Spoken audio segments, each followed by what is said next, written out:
Welcome back to another episode of the RAG podcast with me, Sean Anderson, the CEO and founder of Hoxo Media. This is the show where I bring to you stories from recruitment owners, leaders, managers, investors, suppliers from around the world who are prepared to give up their time to share insights into how they grow their business effectively, why they started their agencies, the ins and outs of running their agencies, and obviously most recently we've talked a hell of a lot about the coronavirus pandemic. Today, I'm excited to be joined by Scott Parsons. Scott is the managing partner of Forsyth Barnes, a specialist recruitment agency headquartered in Nottingham in the UK. I'm going to let him do the justice of telling you more about Forsyth Barnes. But Scott, welcome to the show. Thanks for having me, Sean. Good to be here. Pleasure. Live on LinkedIn. Your brand new spanking office. Internet isn't quite there, so if there's a little delay, it's not that we're struggling. It's the internet. Exactly that. I'm sure we'll go through the trials and tribulations of getting this office together. Everything's been perfect except the internet in the end. So yeah, hopefully the fiber's coming any day. Living in a digital world, mate, you absolutely need that. But do us a favor for the listeners' benefit, for anyone watching live on LinkedIn or anyone listening back on the show, give us an introduction to who you are and what you do. So managing partner of Forsyth Barnes, 50% of Forsyth Barnes business partners Raheel. We started 5 years ago. We're an exec into emerging tech recruiter. So we recruit for finance directors, marketing directors, IT directors, that type of thing, into emerging tech markets. So fintech, software, and e-commerce are our main three markets. We've also got a sports business as well, where we place execs into Premier League football clubs, Formula One teams, that type of thing, which is quite cool. But our main business is exec into emerging tech. Wow. And was that exactly what you did before you started your own, the same market before? Yeah, mainly mid to exec in kind of previous world, mid to senior, a lot of projects and program management type stuff. I think you and I have had the chat before. My old market was insurance, the same as yours as well. So I'm sure we've bumped into each other in the corridors of Lloyd's markets at some point. Yeah, old school. And we probably bumped into each other at university as well, didn't we? Yeah, very small world. Yeah. What were you, Sheffield? You were at Sheffield Uni though, right? I was at Sheffield Uni, but I won't speak badly about Hallam because I did meet my wife there. So and my best mate at uni was Hallam as well. Yeah. Other than varsity football, used to get on with them. You're the clever lot. You're the clever lot. I actually got into Sheffield Uni and I got into Hallam. I don't know why I chose Hallam. Probably because my brother went. But I started uni as an architecture student. So God, it wasn't right for me. Literally, I started uni, went to the city campus, lived on Ecclesall Road, and I lived on the sports campus. So all my mates, like Amma, my business partner, I met first week of uni, they were all on PE courses, and I got there. I chose to live in the sports campus, but work in the city campus. And then, the first 2 weeks in the sports campus was just a joke. They were all just drinking, partying. There was no lectures. I was like 9 to 9 at night building models of houses in Germany and stuff. And I basically just quit and blagged my way into a sports course after 2 weeks, mainly because I hated the lifestyle more than anything else. But I did get accepted to uni and I had the grades, but I chose what you would class as not as good uni. So I don't know. So Scott, I've had the pleasure of getting to know you over the last few months, but I don't actually know that much about your business. So I'm excited to know the story. So tell us, started 5 years ago, why? Tell us what happened. Why did you kick your own business off? I've always been entrepreneurial. So going back to uni, in fact, at Sheffield, my final year, I set up a milkshake and smoothie bar in my final year against parents' advice and that type of thing. I did it in the kind of winter module. I had to create a business plan, cash flow, and I thought, this is wicked. I could make loads of money, loads better than uni. So we opened our first store in February of my final year. So opening that and juggling it with exams was a bit of a nightmare. But that did really well. So always been entrepreneurial from there. I suppose the career story is went into it's called Timothy James Consulting, which did well in, enjoyed working in, great business at the time, unfortunately no longer around, but great business to work for at the time. Grew into management with those guys, who then got acquired by James Kahn Hamilton Bradshaw, and those guys. Joined another startup, which was, again, great learning experience, literally from day one, from the ground up. But the majority shareholders in that business wanted to keep it the same, wanted to keep it at that profitable level where about 15 headcount, decent amount of profitability from the GP that we were making, which didn't really suit me. I've always been somebody who always wanted more, never kind of satisfied, hence starting Forsyth Barnes with Relentless. Right. And take us back to the time. So what month was it? What was life like for you when you actually kicked it off? Life was different. So it was pre-marriage, pre-kids for a start, which enabled us to focus completely on the business and throw ourselves into it.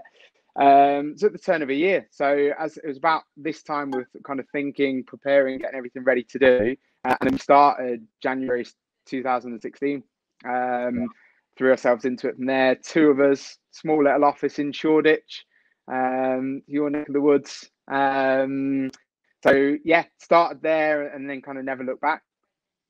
So yeah, that was exactly a year before me and Emma set up. So it's that at 20, the exact time you started, I was moving into my first flat in London that I bought, and then it was like, right, systems go to plan the business the following year. So I knew I had 1 year left of working for a business. So you're in Nottingham now though. So tell us, just give us an overview of the business, like size and everything that looks like today, and I mean within that 5 year period.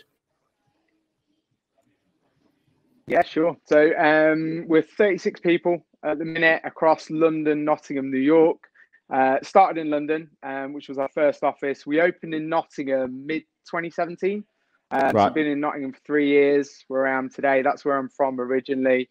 Coincided nicely with me moving back up from London, start the family, be near our grandparents and that type of thing. And we also saw a big gap in Nottingham where there's a lot of great recruitment companies, but there was nobody doing exec.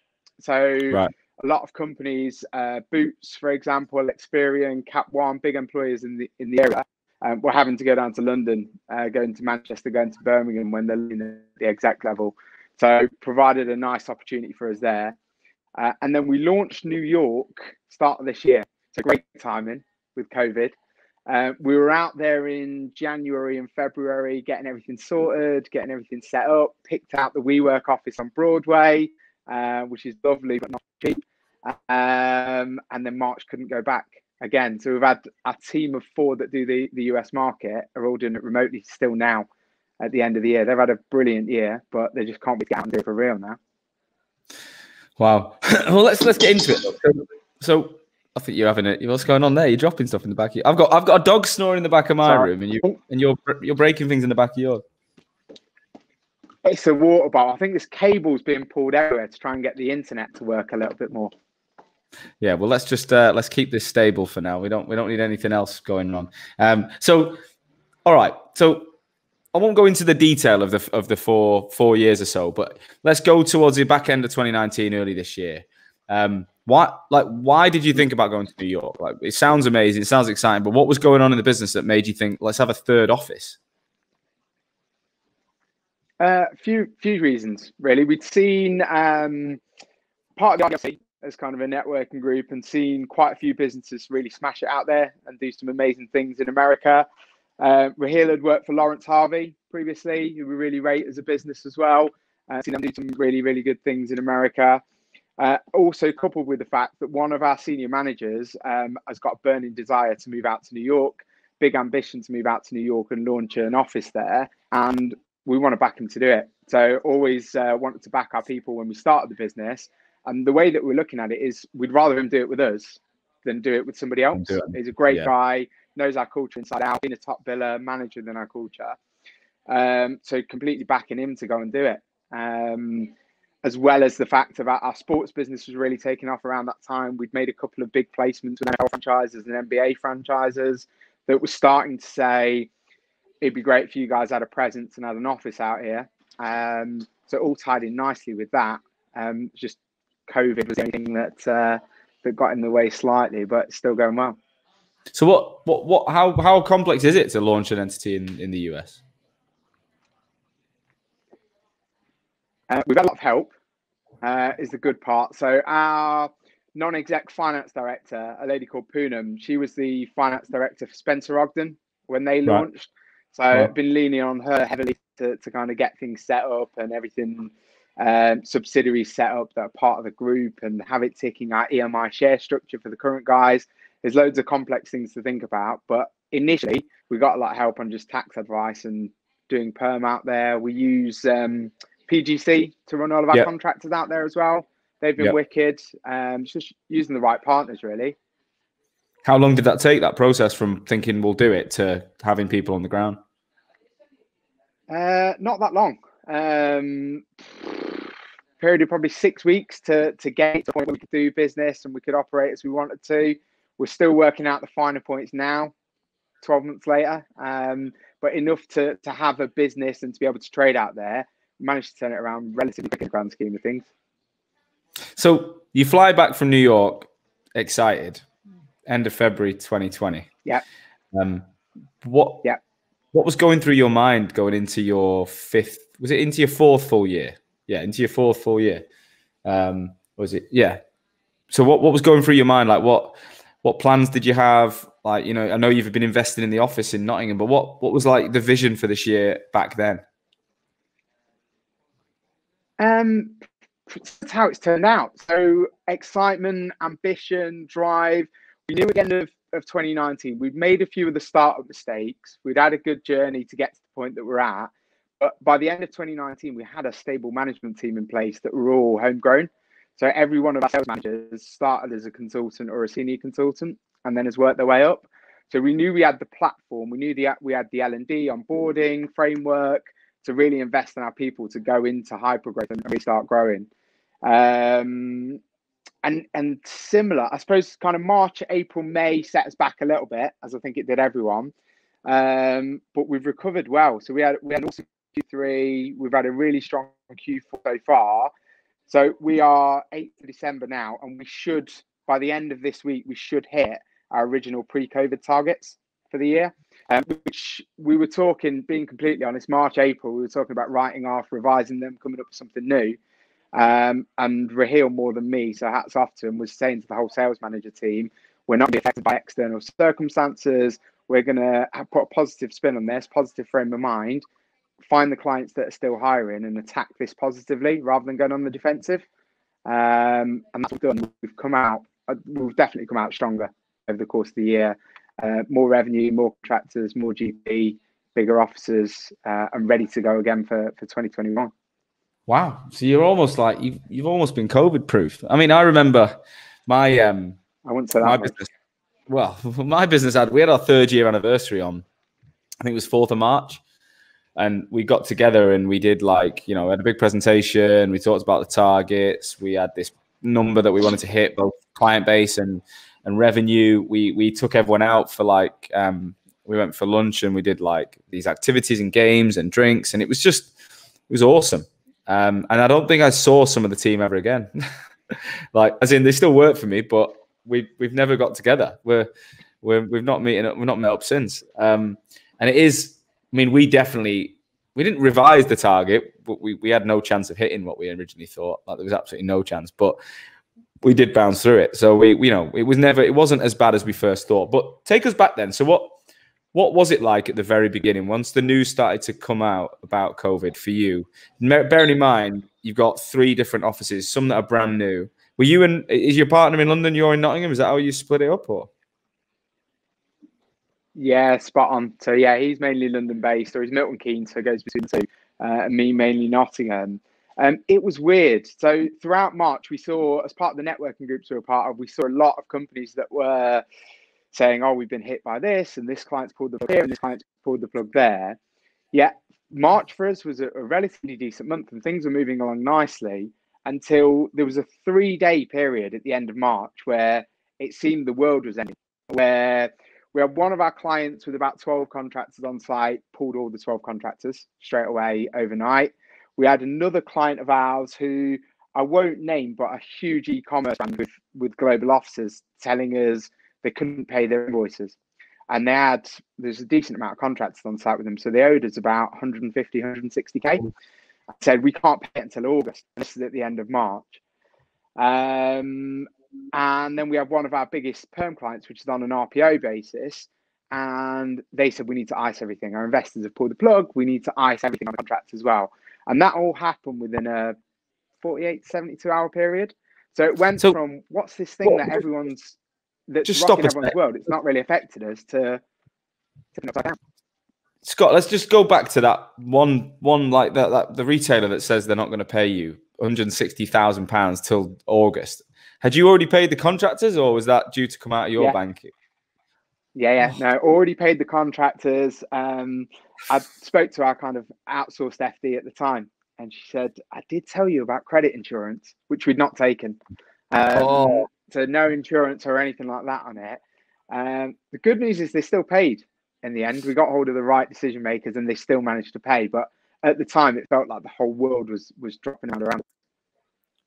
Were those people let go, or like that was the only invoice you paid for, and then they had to be on pause, or they got finished? Yeah. Oh God. Yeah, they got rid of those contractors. That must have been serious stress that day. It was, but I don't know. We were having this conversation quite recently of dealing with stress, of how you deal with it. But I'll always try and make a joke, or always try and make a funny thing out of it. Like one of the lads in the WhatsApp group, nothing to do with work, one of my mates was saying he was having a bad day, and I can't remember what it was at the time. And I thought, I've just made a joke that I've just lost 160k in 5 minutes or something. It's like, fuck, you win on that. But always, Ro and I have always been good at kind of just separating the serious stuff from the kind of jovial stuff. I think it's a bit of a coping mechanism to get through it, to be honest. You do need to smile. Yeah, you have to try and like, I don't know. There was a weird like little bit of excitement going on at the time, just trying to have like daily Cobra meetings to try and navigate what was going on. But yeah, I didn't deal with that. I didn't have that kind of hit. We had a big hit, but it wasn't that big. So how did your people respond across each location? 80% amazing, like better than amazing. I think it showed the true colours and the true culture we got as a business, where I had kind of made that knowledge public about the clients not paying us, or public kind of internally. We had a few of our guys reach out and say, don't pay me commission, don't pay me bonuses, reduce my salary, etc., etc. All of that type of thing. That was it was amazing to hear from the guys that they were putting the business first. Again, fortunately, we didn't have to drop any salaries. We still paid full bonuses, full commissions throughout. But it really showed us who was in for the fight, who you want in the trenches with us, compared to, I suppose, 10, 15, 20% of the business at that time went the other way, where didn't think it was for them. We had about 4 or 5 people leave around the April, May time, throughout completely. It's tough in normal times. It's really tough now. We've had people go to become policemen, teachers, want to become a nurse, all kinds of different careers, just drop out completely. But the 80% or so was amazing to see. And that's the kind of built into our future strategy as well, where we're always looking to put some kind of share scheme in place. But we accelerated that over this year to make sure that people are rewarded for the loyalty and work they showed us throughout the course of this year in the toughest times. I'm interrupting this podcast to give you an update from our sponsor, Audro. The team at Audro have launched another feature in summer 2020, and it's going to be a game changer. This is going to massively change the way the recruitment agency market operates globally for the future. They've called it Audro Producer. This platform sits alongside the company's award-winning video interview opportunity and gives you, the recruiter, the ability to create engaging, eye-catching video content ready to share in a matter of minutes. So you can record or upload a video, and then you can add banners, overlays, images, subtitles, logos, so that you can create these eye-catching videos that are built for LinkedIn. So whether you're interviewing, whether you're doing sales messaging, or you're just trying to put out valuable content online, then Audro is no longer just a video interview platform. It's also a content creation platform for recruiters. Get in touch with Audro today to see how you can implement this into your recruitment agency ASAP. Thanks for listening. Let's get back to the show. What was your day like day to day? What were you doing all the time? Did you get back on the tools yourself? Were you filling roles? What was your life like over April, May, June? It was not non-stop. I felt like you were getting up early and then working till late, missing putting the kids to bed, even though you was at home the whole time. She just focused on business throughout that 2-3 weeks or so when it was really bad. Tried to speak to as many clients as possible myself, where I had come off any kind of billing or anything like that. I didn't go back to doing any hands-on recruitment, but I was getting more and more involved with clients, understanding what the hiring strategies look like, getting involved in invoicing issues, that type of thing. I did realise I had a couple of bad weeks with a bad cough where I didn't get tested at the time, but then had the antibody test about June, July time, and turns out that I did have it. So yeah, around the end of March, early April time. You take any time off? It was chaotic. It was non-stop. It was scary. No, there was one day when I was bad with it, which was a Saturday. But I was on the lads' Zoom quiz having a beer that night. Coughing, and everyone was saying at the time, obviously it sounds like you've got it or something like that, where I was in bed with a duvet on but still didn't want to miss I think we were going through a football quiz of the top Premier League scorers through the alphabet or something stupid like that everyone was doing on Zoom at the time. Can't miss that. What I mean, I've just had a really bad cough. Exactly. I've just had a really bad cough for 2.5 weeks, and I got tested. I was negative, but you can still get a cough and get a cold without it being COVID. It's only just come up. But I was in like a supermarket last week, and the looks I was getting, like people were just like, "Get out of here!" And I'm like, I've not got COVID. I need to eat. Yeah, I've not had any. I've had 1 week off, I think, in July when I needed, and I felt burnt out more than anything else. But apart from that, gone through it, and it's been an insane period of time. Like, it's just been an insane period of time. One of the things about your experience that I wanted to talk about is the office that you're in today, because tell us how has that unfolded? Because you've invested quite a lot of money in planning out, a state-of-the-art facility in Nottingham for your people at the very time when people aren't even allowed to go in. And that was one of the things that happened in that 3-day period where we committed a 10-year lease to 5,550 square feet where we are, and we were in 1,200, so 4.5-5 times the size. But it was a complete shell, so we had to fit it all out. No electricity, no internet, as we can tell, still no internet or good internet. But nothing, no roof, anything. And we'd appointed a fit-out company. We'd signed on the lease. And we got a call within that 3 days. The fit-out company had gone bust. Couldn't cope with COVID. Nobody was going to be fitting out an office for a while. So left the kind of 20-odd staff at the fit-out company, or even without furlough or anything like that. They'd just completely gone end of March, early April. So it was a nightmare. We then kind of went through the whole thing of repitching, or they were pitching us to kind of win for the business fit-out companies, looking at new designs, looking at new costing, everything, without knowing when we could get back to the office, what the new landscape would look like. Would our people even want to go back to an office? Would they want to work remotely? Still answering those questions at the same time. But luckily, other than amazing internet, it's all turned out quite well, and we're really happy with it.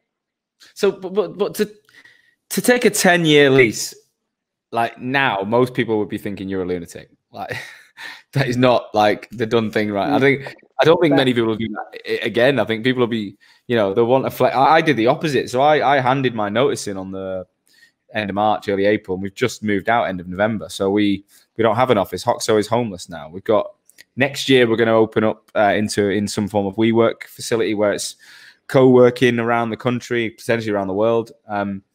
But I don't particularly want that. And I was spending very little on my office compared to what I imagine yours was like. So tell us why you wanted this facility, and what was the vision, and what's the reason you before COVID, what was the reason you were doing it?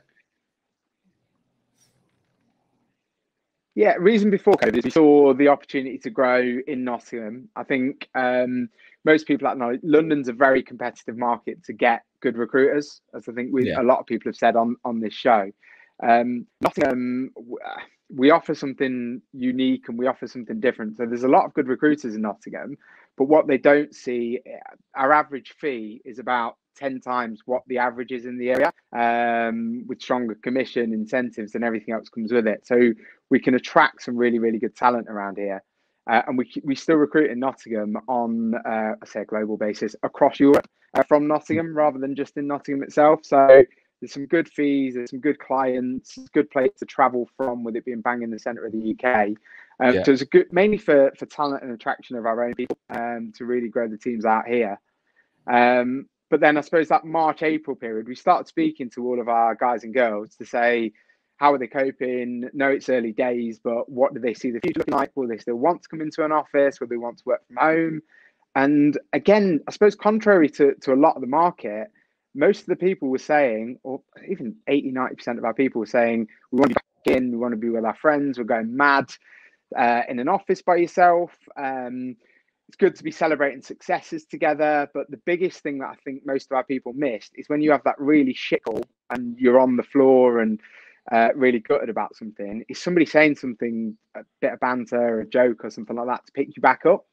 So we got back to the office relatively early doors, not in this office, but in the old office.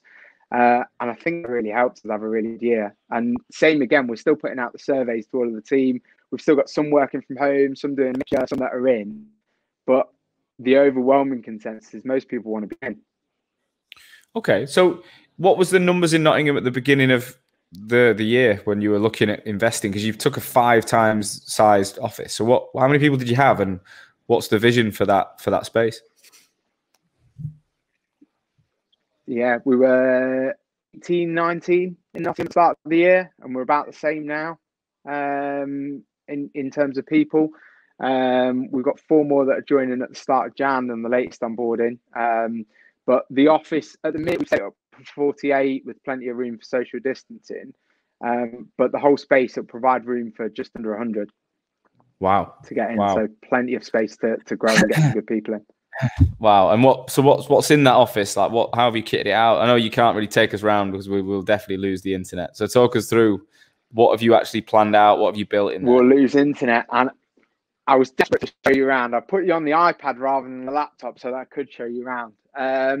But we've got Alexa-powered coffee machine, so the guys and girls don't have to get up and could just say cappuccino or mocha or something like that, and it will serve them a coffee, which is really good. My favourite bit is the switch glass. So you press a button like a remote and it frosts, so you've got complete privacy on one of the meeting rooms. Press it again and it's just completely transparent and you can look straight through it, which is really cool. There's a tiered seating area behind me, which you'll see. So there's a big projector on the wall. Guys have had film nights and things like that already, but it's mainly for hooking up with London, New York, that type of thing, celebrating success. I'll put a few pictures online. I'm really proud of it. There's basketball court in here, so with loads of competitions. There's a putting green. Beer fridges are always stocked because I think they have to be. There's loads of cool stuff in here. So you've basically built somewhere that you'd want to work, somewhere that you'd find fun yourself, it sounds like. Exactly that. Whenever any of the guys and girls have come with a cool idea, we've gone, oh yeah, we'll definitely fit that in. But before London and London was in a WeWork. We signed up New York to a WeWork. So I think Nottingham were feeling a little bit left out in that they were in a quite an average type office before. Shoes on the other foot now. They've got this amazing space to be working in. Fair. What have you found from the team in London in terms of their desire to get into an office, and is it as business as normal as Nottingham, or have they got a slightly different approach to the way they're working? Yes, but a slightly different approach to it, really, where we've still got the general consensus is wanting to get in, but you've obviously got additional things like public transport still being a bit of a concern for people, understandably. Nottingham's easier in that most people drive, jump in the car, don't see anybody else on the way in, and then can socially distance when they get in. London guys and girls are doing a mixture, all voluntary, of whether they want to come in or continue working from home for a period. And I think people go through a bit of phases of, I'm going to work from home 4 or 5 days a week, and then they get a little bit bored of working from home and want to come in. I think the WeWork we're in is in Bank One Poultry, and it's really quiet. As I think we are one of the biggest clients in there at the minute, just because not many are in at all. Yeah, Manchester. I was in WeWork in Manchester a couple of weeks ago, and I was literally, my friend signed me in, and there was 2 of us or 3 of us in the whole building. I was like, wow, it is seriously quiet. Seriously quiet. I'm hoping, obviously, today being, what did you call it? V-Day. It's going to be the vaccine day that we're going to celebrate. We're going to celebrate for the rest of our lives potentially. But it is exciting to think, give it the next 3 months if they roll this out as we hope they will. People actually take it as we hope they will, then we might be going back to offices and everyone having a bit more freedom, which is exciting. A final interruption to today's episode to introduce Vincere. Vincere is the all-in-one CRM ATS platform built for the recruitment and staffing industry. Now, I first heard about these guys about a year ago. The amount of prospect recruitment agencies and clients I was working with that were telling me they were moving over to Vincere, I had to look into it. And what I found was a business that had a global reach with multiple offices around the world. So they've got this follow the sun methodology, which allows them to support recruitment businesses wherever you are and be in your time zone. But the technology that they've invested in is becoming a disruptor in the space. More and more recruitment businesses are doing this to give their recruiters a competitive advantage. They broke into the G2 Crowd's momentum grid as a market leader based on their reviews from their customers. So the agencies that are using this platform are raving about it. Now, if you're a RAG listener and you're thinking about changing CRM, or you're a new business looking to launch with a new CRM, then I would get in touch with these guys, because if you mention that you're a RAG listener, they're doing an amazing deal. By visiting www.vincere.io/RAG, you can get an exclusive deal which offers 2 months completely free on a 2-year commitment, or 3 months completely free on a 3-year commitment. This applies to all licenses that you've either signed up for now or that you'll add in the duration of the contract. So get on there and have a look. Finally, if you're listening and you're a recruiter and you're thinking, I want to move into a more of a business development role, and I'd like to keep hold of my recruitment knowledge. Well, these guys are recruiting for a BD person, multiple roles in both Sydney and London right now. So if you've got a strong recruitment background, you want to move into BD and you want to work for a fast moving tech business that's helping people like you right now, then get in touch via their website, because they're hiring today. Back to the show. Talk me through the relationship with you and your business partner, because I think you remind me of me and Amma quite a lot in the way that you you've done it, and you've just kind of cracked on, and you just got a really positive energy about you when I've spoke to you, but I've never spoke to your partner. So how do you balance the relationship? Like what sort of roles do you take and does he take, and vice versa? Yeah, good question. So we got inspired by your two's podcast recently. I mentioned it to you, and it's one of those. I said we'd record it to you about 6-7 weeks ago. We've still not recorded it, so we need to at some point to get it in. So yeah, it'll be a good story to tell. But we both started in recruitment at a similar time. Both joined Timothy James Consulting. Both became top billers at the same time. So he became the top contract biller. I became the top perm biller. Both doing the insurance market. So we're going on a lot of meetings together. Became close from that. Then went our separate ways, and then kind of met up. We've always stayed in touch, always gone for food and drinks and stuff to catch up. I'd say we're very similar in a lot of ways, but very different in a lot of ways as well. So we might be the same with you and Amar, but we bicker all the time, but in a positive way. It's one of those where we've never let it go a day or two of still being pissed with each other on any specific thing. It's funny, some conversations that we'll have where I'm at home, he's at home. We're clearly both passionate about where we want the business to go or what we want the next step to be. And as when Raheel had recently got married, and his wife was like, "Are you all right? You two sound like you're having a massive Barney." He was like, "No, that was nothing. We do that. That's like that's how we talk. That was absolutely nothing." Yeah, that's just how we do it. But I suppose up until about 18 months ago, Raheel was mainly running London, I was mainly running Nottingham. We separated our roles about 18 months ago, where Ro manages all of the sales side of our business now. So all of our divisional managers and divisional leads all report to Ro, and he kind of manages the whole sales pipeline. My role is more about operations, finance, tech, marketing, biz strategy for next year. We're starting to dip our toe in the water for mergers and acquisitions as well. So starting to pick a bit more of that. And it's worked really well. in terms of splitting our roles, gives us a complete focus. He'll run his thing with the sales guys. I'll run everything else on kind of the ops, finance, and tech side, and it's working really well at the minute. I think that's one of the most important parts of a relationship is actually knowing the divide between the two things you do. Mine and Amma's has actually changed a lot over the years. Like we don't bicker actually. The truth is we don't. I think I've only argued with him twice in 16 years. Like it's weird. Like, 'cause I'd probably bicker with most people, but with him, we never seem to really get on each other's nerves that much. Well, he might tell you different, but I don't. He don't know mine anyway. But we definitely have had times where, you know, we've been going down one route and then we've had to shift it. And communication, I think, is really important. And yeah, I don't know. I don't know how you can do it any other way than speaking. Well, we speak every day, like all the time, and you've got to keep that communication up. And we don't, like you say, I moved away. I'm in Manchester now. He's in London, so it's a similar situation. We're not together every day like we used to be. But it hasn't. I don't think it's massively affected us. But the amount of recruiters that start agencies that are both just really good billers, and they don't think that far ahead. They just think, right, we'll both crack on, make a lot of money, perm contract, whatever. It makes sense. But at some point, you've got to start. Unless you want to both bill forever. And I meet a lot of those agencies where they're like, they want to grow, but they don't realize that they are actually restricting the growth because they just own everything. And they have a couple of people feeding like candidates to them, and that's it. And you're like, how are you going to grow? Because it's all about you. You want to make it about the people and step back. Did you always know that was kind of the plan, that you would grow a people-driven business? You wanted to grow a headcount and not make it about just the two of you making like profit?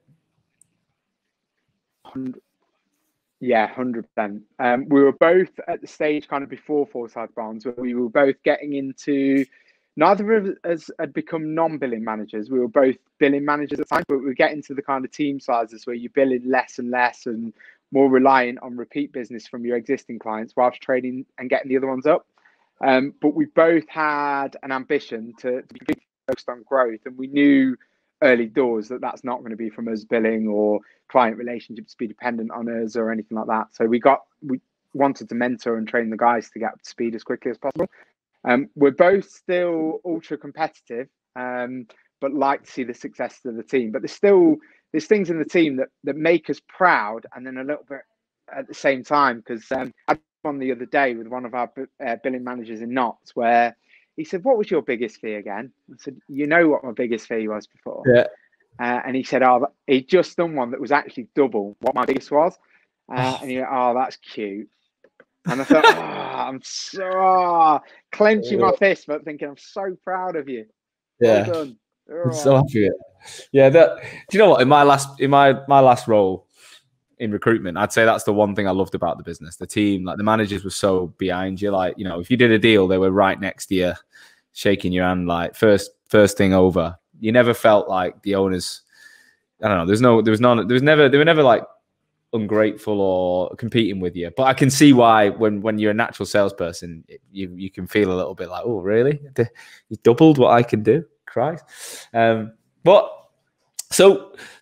What's your plan then for 2021? Like what do you realistically think you guys can achieve now that you've got the foundation, you've got the office, you've rode the pandemic realistically, the way you're talking, you come out of it in a pretty good place.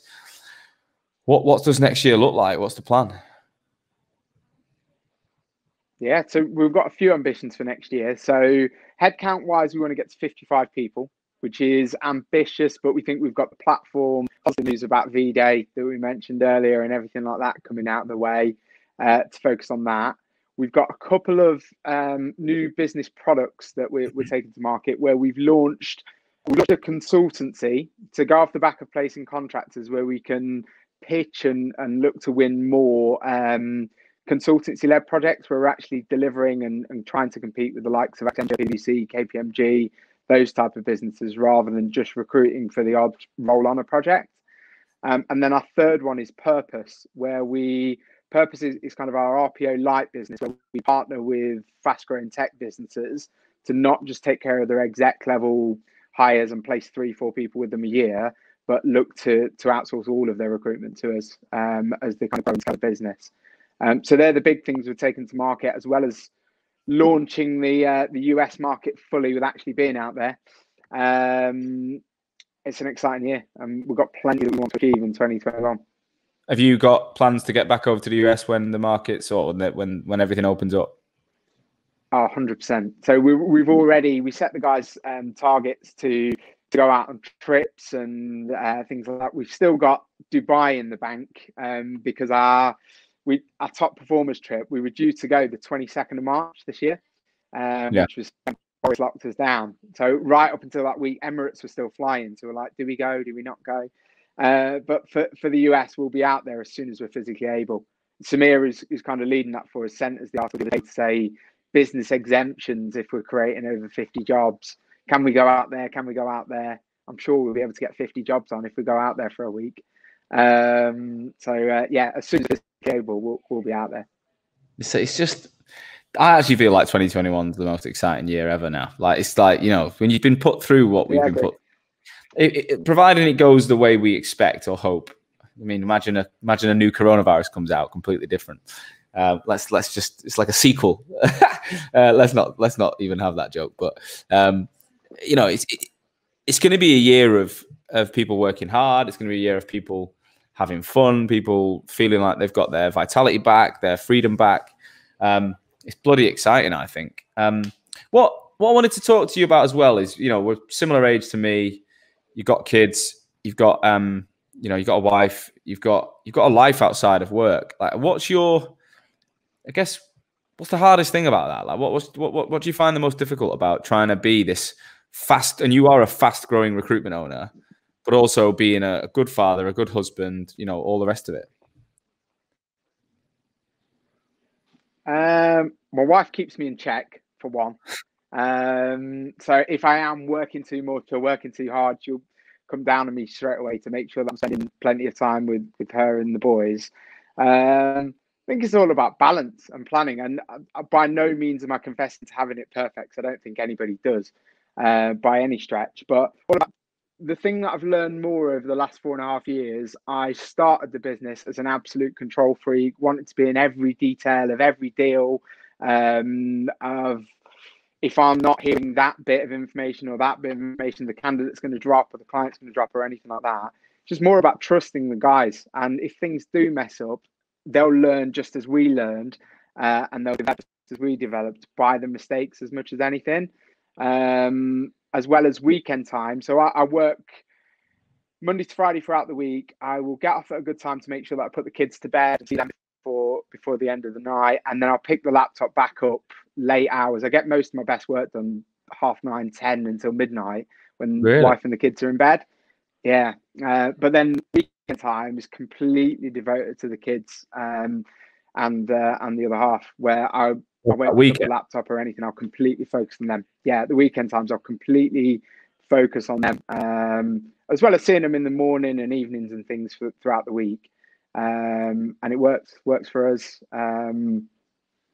Yeah, it's great, man. Like I said, not a perfect answer. No, look, I don't think anyone's got it. Like you said, no one's got it locked down. But I think the fact is you put in those extra hours every night to make sure that you have that opportunity to spend with them. And that, you know, I think there's a lot of people in your position now that are probably neglecting their wives and husbands and kids because they're so on it. I don't know if you listen to the podcast by a guy called Stephen Bartlett called The Diary of a CEO. I'll send it to you if you've not. Yeah, he interviewed Eddie Hearn last week. Did you hear that one? Oh God, that was unbelievable. No, I've not heard that. I have. You've got me right into podcasts. I've now subscribed to Eddie Hearn's podcast as well. I listened to one with him and Lampard the other day. That was good.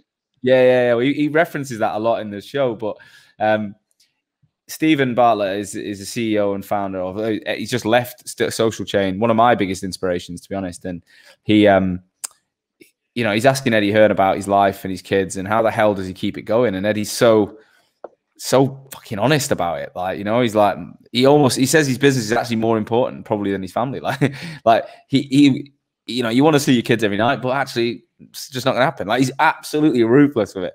And I was like, I'm definitely not. Like, that is not my style. Like, I'm definitely not going to be the guy that neglects the kids for weeks because the business is that important. It's just not going to be me. but I think everyone's got their own threshold to that stuff. I like the fact that you've got a structure to it. And in terms of the future, do you think that's what's driving your growth? Is it that providing for your family and giving them something different? Is that the motivator that's making you do so much at this I suppose early age? Not so much. I think the kids, I suppose it's the other way with the kids of making sure that they don't grow up spoiled. Or Eddie Hearn says a good line in his, which says, my dad didn't want me to be the kid that he hated when he was that age, which I can completely relate to as well. You actually gave me the inspiration for this part of the academy about motivations, but I put a post out a few weeks ago, really thinking about the motivations. They've completely changed over the course of the last 5 years, from wanting to create a business where, yes, it's financially rewarding, but wanting to keep and build a bit of legacy and a bit of something of recognition, to now the motivation's gone into that I suppose the next leaders and the future leaders of the business. I've mentioned Samir, to get him to go out to New York, launch our brand into a brand new market, into a brand new continent, and set up an office and support him to move life there and effectively make his dreams come true, to go out and manage an office and lead a division in New York, is awesome. So the chap who's leading our sports division has now got an equity stake in the subsidiary Business Equity Sports, and he's going all around the world with UEFA, FIFA, NFL franchises, placing kind of execs with them. It's awesome, and that's what gives me more motivation, more pride now. And we can already see the next rungs coming up, so you can start seeing the people who are maybe even just consultant or associate consultant at the minute, that you think they've got the traits and they could be going launching our city office next years, or they can be going launching Singapore. Let's kind of build them and point them towards that direction. That's what's really motivating me, and kind of, I suppose, keeping on our toes at the same time at the minute. Love it. So final question for you is, in terms of looking at the audience of this show, right? Majority of the people that are listening are often, early on in their recruitment agency ownership career, or potentially haven't even started yet. So maybe like me and you, 2015, top performing recruiters that are thinking, I could do this. What would be the 3 pieces of advice you would give someone who was either at the beginning, right in the early days of building something, or not even started yet, looking at it after the pandemic? What would you say they need to think about? Three real learnings you've taken from your 5 years at the helm. Cool. How do I get it down to 3? 1, I think, be relentless. If you're going for it, go for it. I would say, if you're thinking about doing it, or you're thinking maybe it'll work, or you've got doubts or anything like that, honestly, I wouldn't do it. And that might not be the best advice. I wouldn't do it if you've got doubts or you're kind of not 100% committed. If you are 100% committed, go for it and throw absolutely everything into it. Secondly, invest in good people. It's the big thing. Never let yourself think that everything has to go through you, because that's a mistake that I made in the first year or two. Invest in good people, trust in good people, and it will always pay reward. Not with every single individual, but if you do it more often than you don't, you'll always get the benefits of that. And then I think the third thing, stick true to your beliefs of where you want to build a business. Where Raheel and I set out that we wanted to be a high growth business. We wanted to get recognition and awards for our financial figures and for achieving a lot in a short space of time. I think about year 3 type time, we started compromising on that, where we saw a lot of other recruitment businesses attracting what we thought were good people and good staff by offering different things to what we were offering. So less focused on commission, career progression, all of the things that we really want to build, and more focused on, I suppose, the fluffier side of things. And I suppose we changed our beliefs and changed our approach ever so slightly. And that's the only period that we had where we slipped off and we weren't on target. We got a hold on it pretty quickly after about 3 months, but we were becoming this fluffy, run-of-the-mill type business, I would say. What do you mean, though? When you say fast fluffy, growing, what do you mean? To give an example. it's hard to give examples of that alienating because we all do parts of it, and we do parts of it now of things, but just your non-negotiables, compromising on your non-negotiables. So there's things that we run in the business where we don't care if you want to go for a few pints at lunch, if you want to play pool during the day, if you want to spend all of your phone calls taking shots at the new basketball ring, no problems. But there are a list of non-negotiables that we won't compromise on that you have to achieve in a day. Here's the kind of fundamentals you need to be successful. Make sure that you're hitting them rather than, okay, it's no problem. We'll do it tomorrow. We'll do it tomorrow. We'll do it tomorrow. I suppose that lack of urgency. Okay. So it's like you can have all the fancy bells, whistles, beanbags, but you've still got to have the DNA of what makes you successful and to underpin it, or else it's all just fluffy. That makes sense. 1,000,000%. You summed it up a lot better than I did. Too many episodes of this shit, that's why. Look, Scott, it's been a pleasure, mate. Obviously you've been part of the academy recently. Why did you just out of interest, why did you decide to do it? Because I thought you took to it, and of all the students I've had in my groups, you were one of the most engaged by a mile. What was it about learning about this stuff that felt pertinent right now?